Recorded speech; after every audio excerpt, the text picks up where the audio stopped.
jami'ul asatidz wal ustadzat yang saya banggakan, wabil khusus pada siang hari ini kita bisa bermuajaah dalam rangka thalabul ilmi bersama-sama dengan tiada halangan suatu apapun. Allahumma sholli ala sayyidina Muhammad.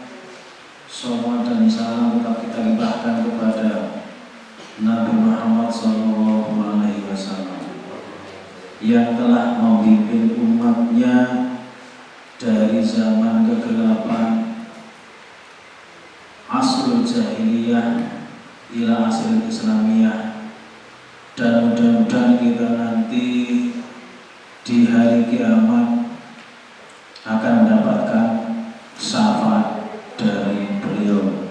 Allahumma amin.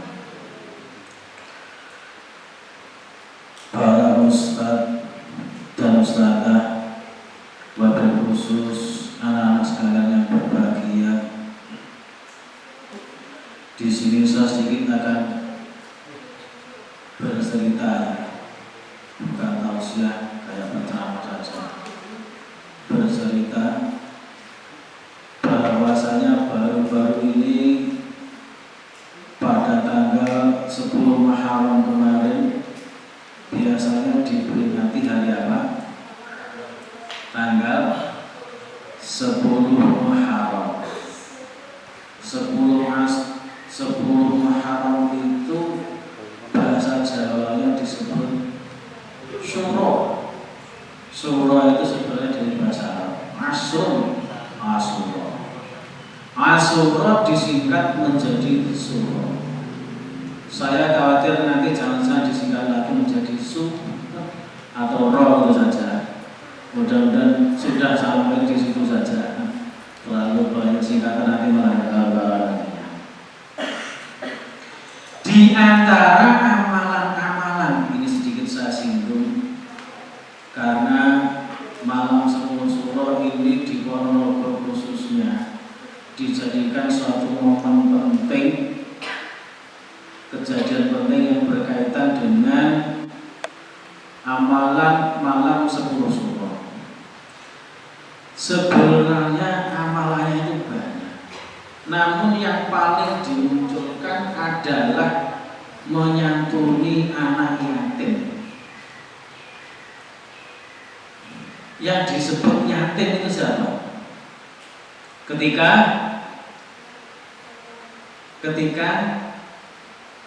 yatim itu apa? Ditinggal mana? Ditinggal mati. Ayahnya atau ibunya? Ayahnya. Kalau piatu, ditinggal ibunya. Kalau yatim piatu, ditinggal kedua-duanya. Ini ada nggak yang yatim piatu? Ada nggak? Nggak ada ya? Nggak ada. Berarti satu masjid ini yang yatim piatu cuma saya sendiri. Karena saya ditinggal mati kedua bapak dan ibu saya. Saya yatim piatu. Bahkan saya itu sudah lahir semprot, lahir itu saja ya, sudah berpisah dengan ibu saya. Lahir itu sudah berpisah. Ibu saya meninggal pada tahun 2020 kemarin. Tapi lahir semprot, saya sudah berpisah. Itu sebetulnya yatim atau bukan? Hah? Ini nggak paham ya. Ibu saya meninggal tahun 2020 bulan Maret, tapi lahir semprot itu saya sudah berpisah dengan ibu saya. Karena kalau nggak bisa berarti gandeng terus gitu. Artinya adalah ketika anak itu masih kecil ditinggal ibunya meninggal atau ayahnya. Terus ada hadisnya lagi, kalau pada malam itu dan siangnya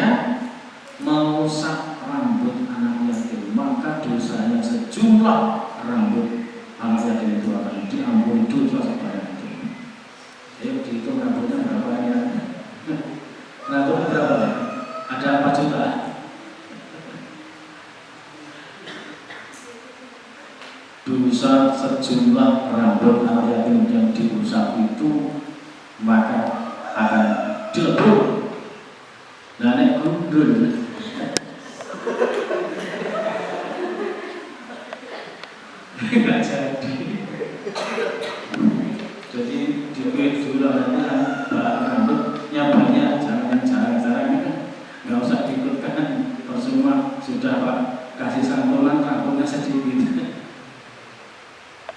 Sebenarnya banyak. Saya tidak akan membicarakan adalah masalah yatim dan itu bukan. Tapi yang saya maksud di sini adalah laisa yatimu, saya teruskan kelas 3 dan kelas 4 ini. Laisa yatimu waladi mata waliduhu walakin la yatimu yatima ilmi wal adabi. Orang itu kalau masih punya harta walaupun sedikit itu tidak masalah. Punya kekayaan seberapapun dia tetap dinamakan orang kaya. Kalaupun orang itu hanya punya sepeda pancal 1, baju hanya 2, itu orang kaya atau miskin? Orang kaya atau miskin? Hah? Orang fakir atau orang kaya? Orang kaya. Kaya bagaimana? Ya kayak gitu.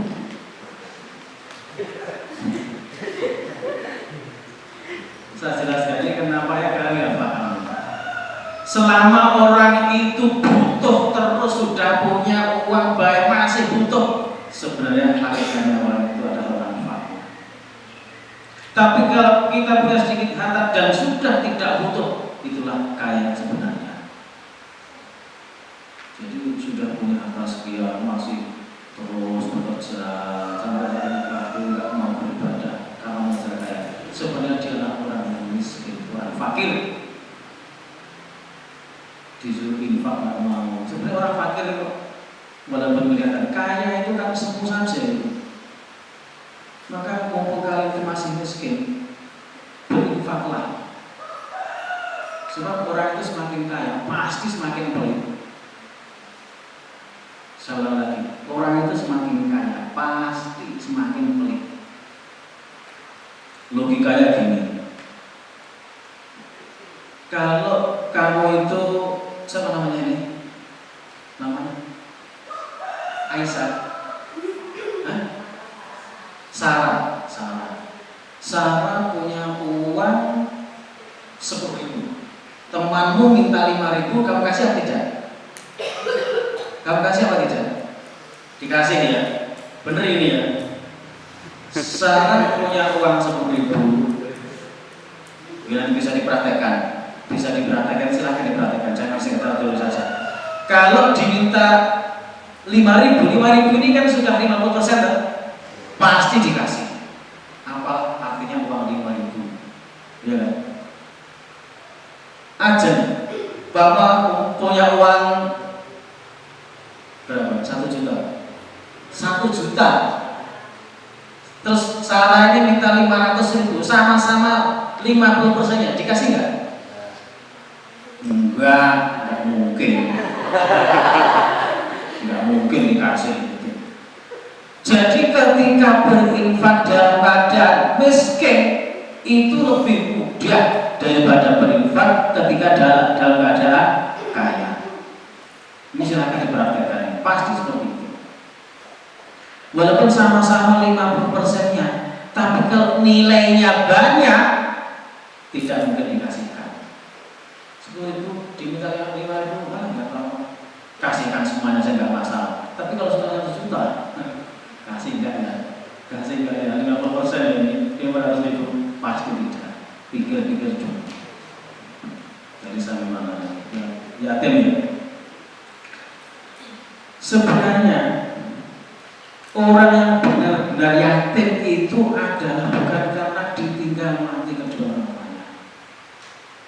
Itu bukan yatim sebenarnya. Cuma sementara saja.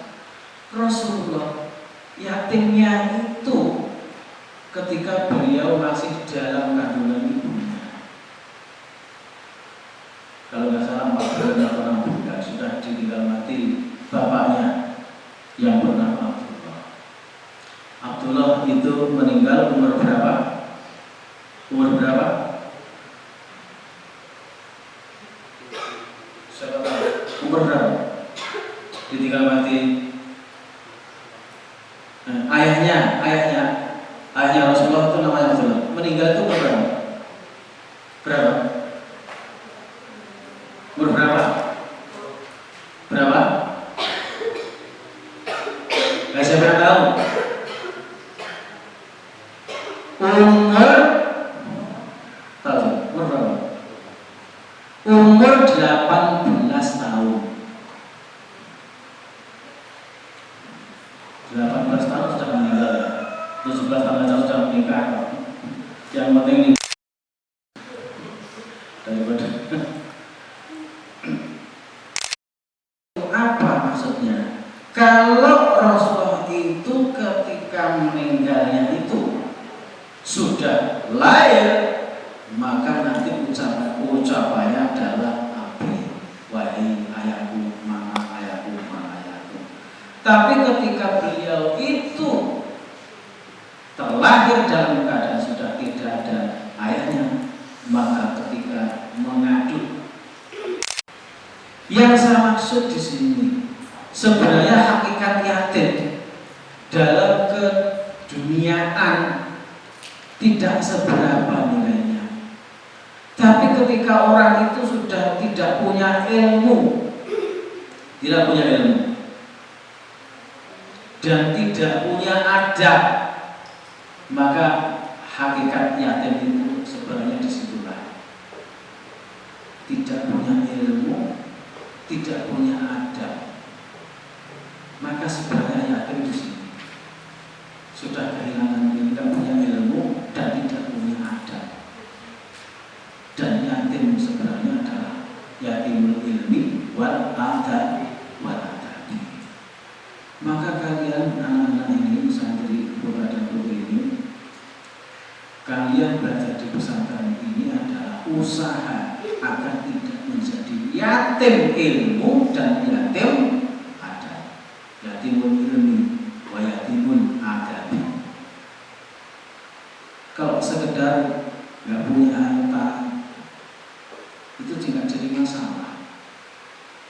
Yang penting kita jangan selalu membutuhkan. Orang merasa pusing, merasa repot itu kan membutuhkan sesuatu yang tidak perlu. Membutuhkan sesuatu yang tidak perlu. Akhirnya kita menjadi ribet sendiri. Tapi kalau orang itu sudah tidak punya ilmu dan tidak punya adab, hakikat yatim itu sebenarnya di sini. Sebab tidak ada kehidupan di masa depannya. Tidak ada masa depannya. Tidak ada masa depan yang cerah karena tidak punya ilmu dan tidak punya adab. Karena kehidupan tidak mungkin tanpa ilmu. Tidak mungkin kita hidup tanpa ilmu. Dunia yang sementara ini saja kita perlu ilmu.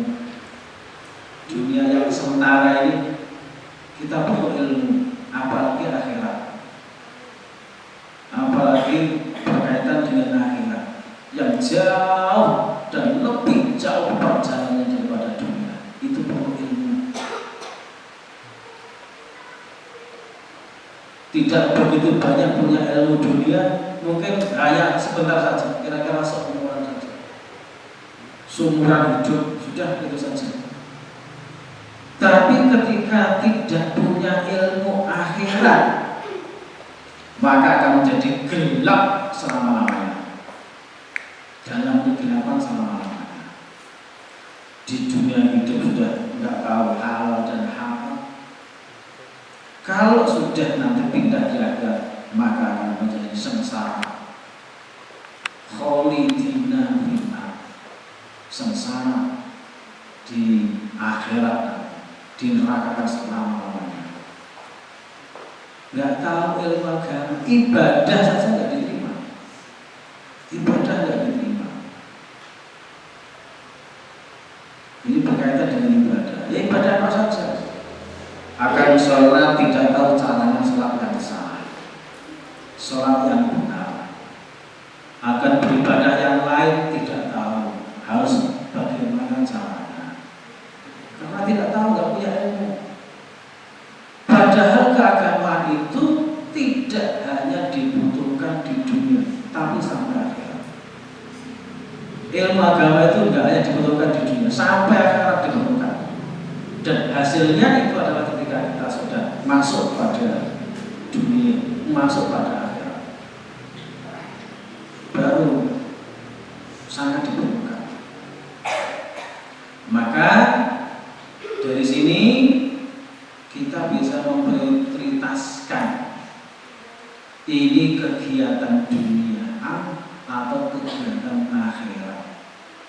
Pesantren harus tahu, jangan sampai terkalahkan ketika sedang melaksanakan kegiatan-kegiatan rutinitas, kegiatan apa saja, ekstra atau apa.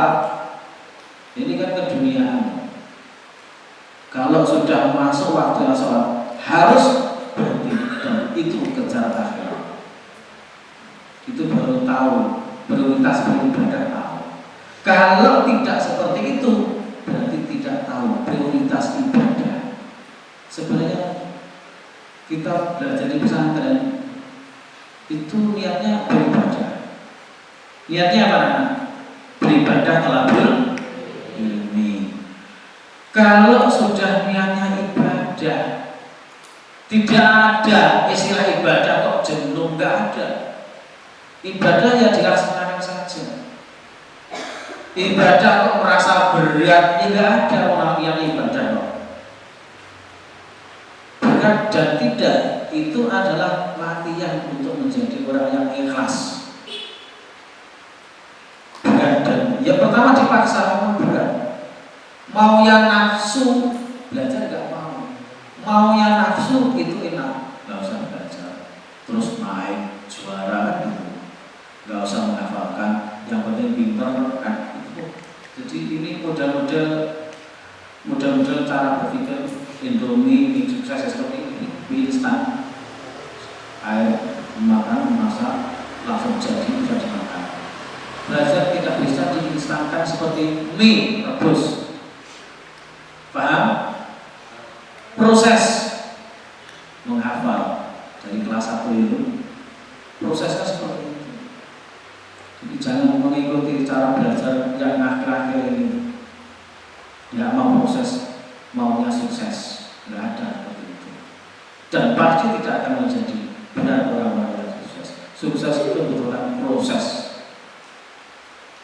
Jadi yatimul ilmi ba'adabi, tidak punya ilmu dan tidak punya adab, itulah yang yatim sebenarnya. Tidak akan punya masa depan, baik di dunia maupun di akhirat. Jadi hidup itu kalau manusia tidak punya ilmu, tidak punya ilmu dulu ya, apa bedanya dengan makhluk lain? Apalagi kalau manusia tidak punya adab, apa bedanya dengan binatang? Binatang itu tidak punya adab. Jadi punya ilmu dan adab seperti itu. Kalau hanya mengutamakan ilmu saja, kemudian tidak punya adab, ya hancur, tidak bermanfaat ilmunya. Mengutamakan ilmu saja, tapi tidak punya adab, ya ilmunya tidak bermanfaat. Ilmu tidak akan bermanfaat. Dan tidak akan dapat dilihat orang, ini adalah orang berilmu, dan ini adalah orang yang tidak punya ilmu. Jadi orang yang sudah berilmu itu akan nampak dari sisi perilakunya. Dari sisi perilakunya. Apalagi orang yang punya ilmu agama, belajar di pesantren. Jadi jangan kamu samakan dengan belajar di SMP, SMK. Ada perbedaannya, terutama dalam bidang adabnya. Disitulah pembeda antara di pesantren dan yang bukan pesantren. Kalau di pesantren itu nanti tidak bisa mengimbangi tentang adabnya, berarti pesantren itu gagal cara mengelola dan cara belajar yang ada pada santri atau peserta didiknya. Sekali lagi, jadi jangan merasa minder karena menjadi anak yatim. Saya aja gak minder, biasa saja. Itu bukan masalah. Sebentar kita itu nggak lama.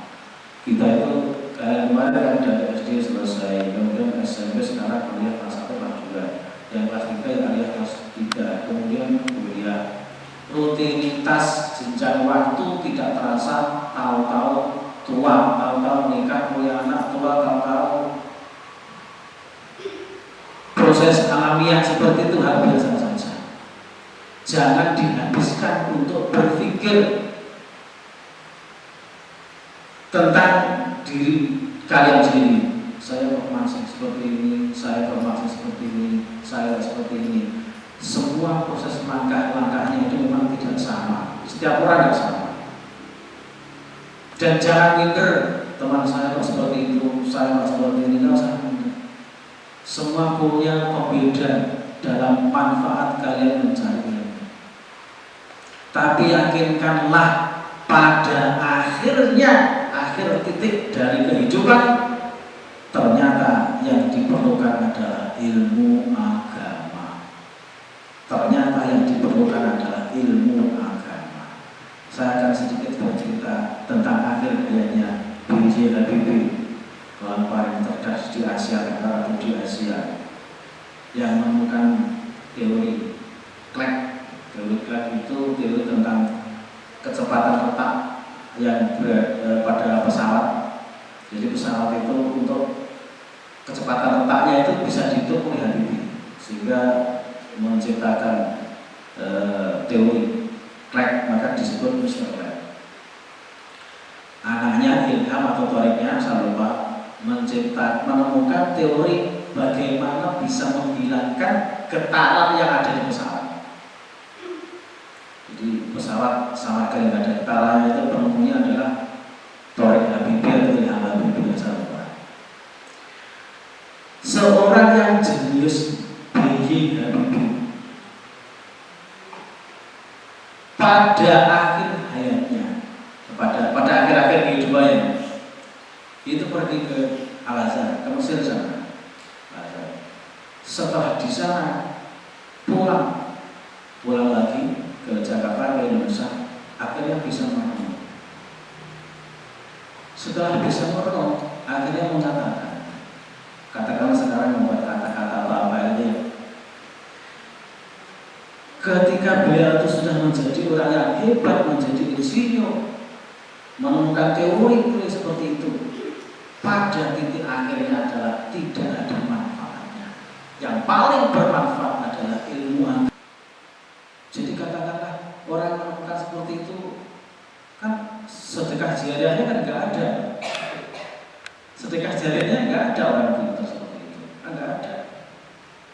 Padahal namanya sedekah jariah itu suatu amalan yang bisa dimanfaatkan dalam jalurnya, jalur akhirat, bukan jalur dunia. Membuat orang itu baik, itu namanya sedekah jariahnya dan berkaitan dengan keakhiratan. Tapi jika tidak, ya dia dikenang semasa hidupnya kurang hebat, sudah. Beliau mengatakan, ternyata ilmu yang dipelajari sekian lama ini tidak begitu banyak manfaatnya, dan hanya ilmu agama yang menjadikan manfaat di dunia dan di akhirat. Di dunianya adalah bisa menuntun untuk mengarungi kehidupan yang benar. Di dunianya bisa menuntun untuk hidup secara benar menurut agama.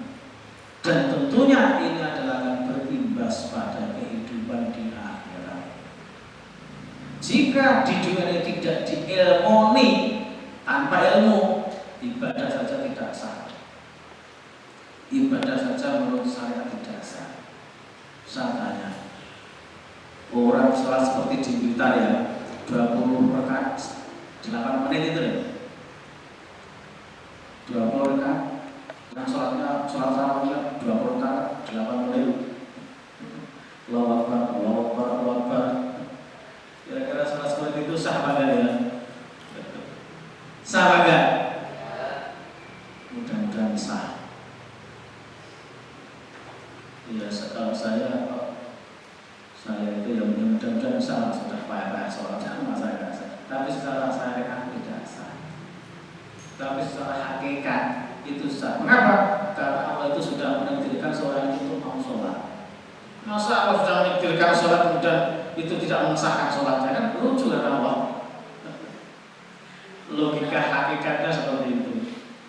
Jadi kita tidak bisa memandang ibadah dari sisi syariat. Syukur kalau bisa ditinjau, bisa dilihat dari syariat maupun dari hakikatnya beribadah.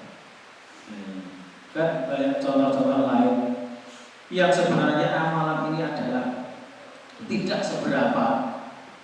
Tidak seberapa itu bahasa Jawanya apa ya? Apa? Apa nih?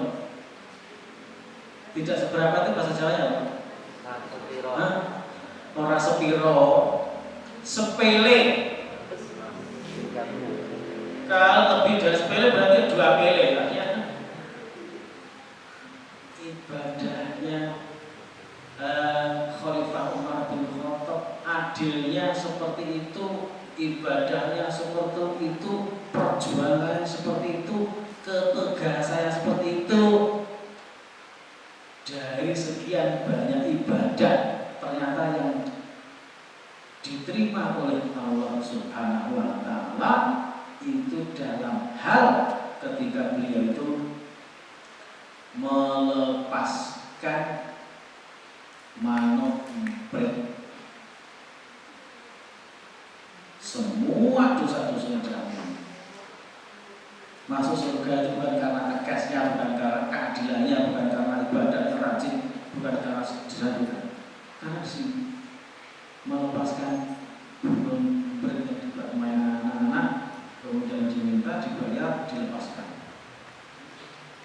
Artinya apa?